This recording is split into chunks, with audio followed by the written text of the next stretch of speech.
Assalamualaikum warahmatullahi wabarakatuh. Selamat berjumpa kembali dalam seri perilaku konsumen. Kali ini saya akan membawakan materi mengenai kelompok ajuan dan keluarga. Selamat mengikuti.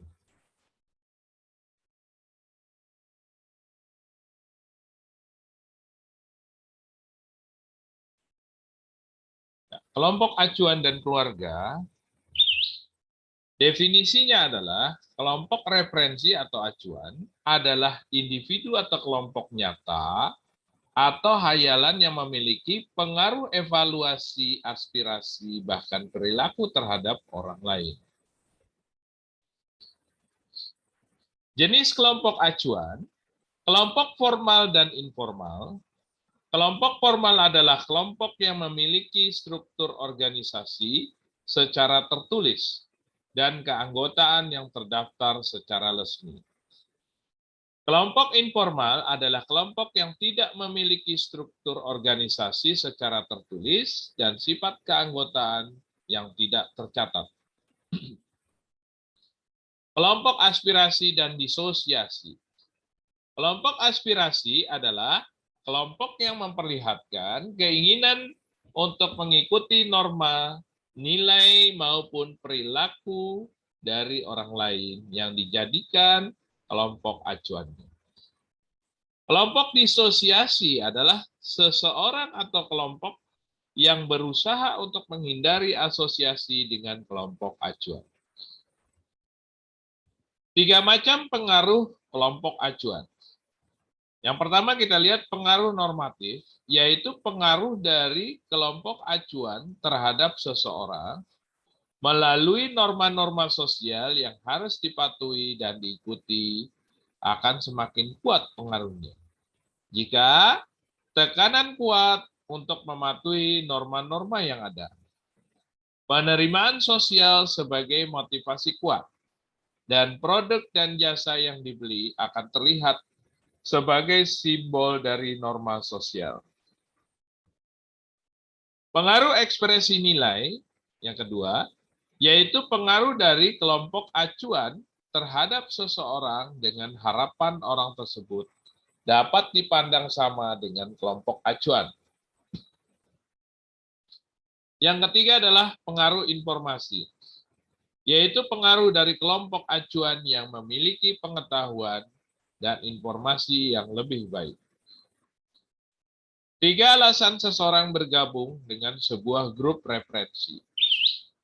Untuk mendapatkan pengetahuan yang berharga, untuk mendapatkan penghargaan atau menghindari hukuman, kemudian juga untuk mendapatkan makna yang digunakan untuk membangun, memodifikasi, atau memelihara konsep pribadi mereka.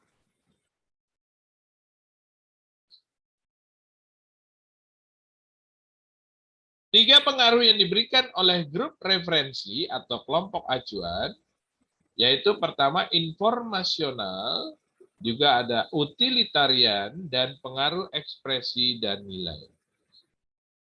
Grup referensi dan strategi pemasaran.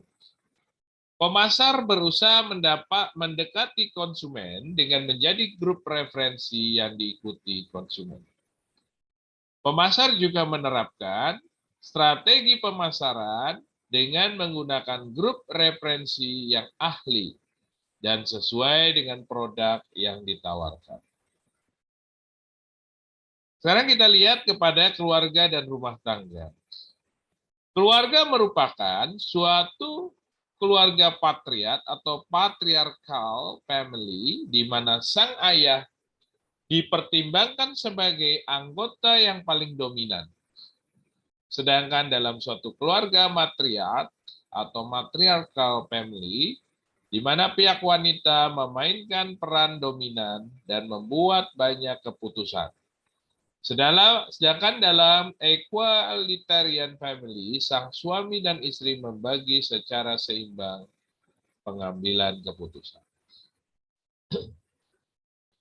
Kemudian Rumah tangga. Rumah tangga merupakan suatu struktur yang terdiri dari anggota yang terkait dengan keluarga atau family dan semua orang-orang yang tidak terkait yang berada dalam suatu unit tempat tinggal, baik itu rumah, apartemen, kelompok kamar-kamar, dan lain-lain.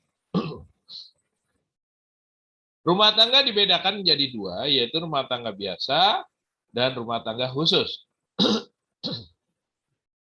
Rumah tangga biasa adalah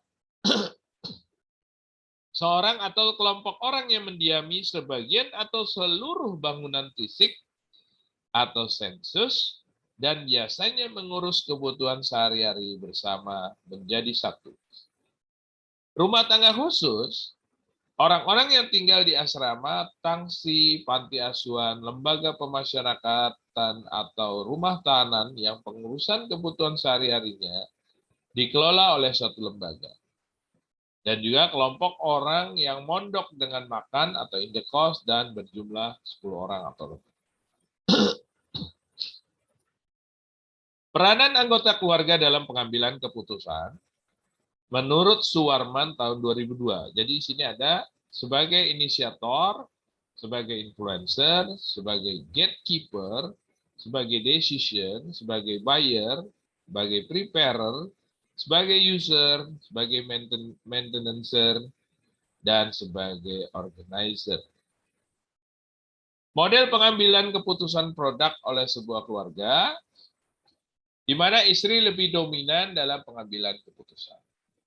Suami dominan dalam mengambil keputusan, ada juga yang keputusan otonomi tanpa tergantung satu sama lain. Dan juga yang keputusan bersama. Kelompok acuan yang terkait dengan konsumen. Nah, di sini kita lihat ada kelompok persahabatan atau friendship group, kelompok belanja atau shopping group, kelompok kerja atau working group, kelompok atau masyarakat maya, virtual group atau or communities, dan kelompok pegiat konsumen atau consumer action groups. Ya, ini saja yang bisa saya berikan untuk pertemuan kali ini. Nanti akan kita lanjutkan pada pertemuan selanjutnya.